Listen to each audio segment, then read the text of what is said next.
so na-invite nga pala kami sa kasal ng isa sa mga tropa namin nung high school. Medyo napaaga nga kami na to ng kasama ko kasi 10 AM pa yung start ng kasal pero 9:30 pa lang nandito na nga kami. Uy! Gusto rin kasi namin ng magandang spot para makita namin yung mga ganap sa wedding. Lalo na yung first marriage kiss nila.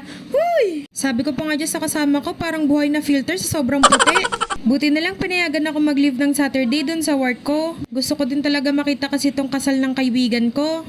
Grabe nga, nung high school kami, anak-anakan ko lang yan. Tapos ngayon, ikakasal na siya. Hay! Parang kailan lang, naglalakad lang kami pa uwi. Tapos kumakanta ng mga kanta ng Course 1. Alam nyo yon, yung mga Jajamon days namin.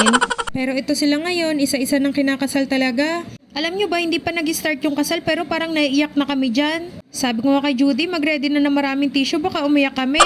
Sobrang saya nga namin kasi yung kaibigan namin ikakasal na din sa wakas. Tapos magsasettle na siya, tapos bubuo na siya na isang masayang pamilya. Tapos ito kami ng kaibigan ko, nagsasana all muna. Hoy! Pero feeling ko nire-ready pa kami ni Lord kaya hindi pa kami binibigyan ni Lord ng mga jowa. So balik tayo sa kasal, napakaganda pala ng simbahan dito sa May Mendez. First time ko nga lang din nakapunta dyan pero sobrang gandang-ganda talaga ako. Pero syempre, mas maganda yung bride. Grabe, mangha-mangha kami sa gown ng bride talaga dyan nung araw na yan. Yung bride nga pala yung kaibigan namin dyan.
Gusto ko na talaga lumuha dyan nung naglalakad pa lang sa aisle yung bride, yung kaibigan namin.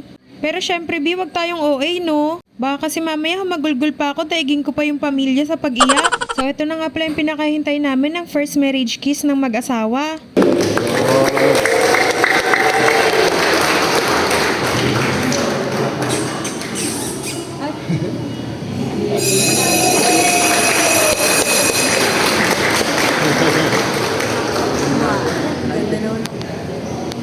After niya, nagpunta na nga pala kami ng reception. Sobrang nag-enjoy kami doon. Abangan nyo yung part 2. Bye-bye!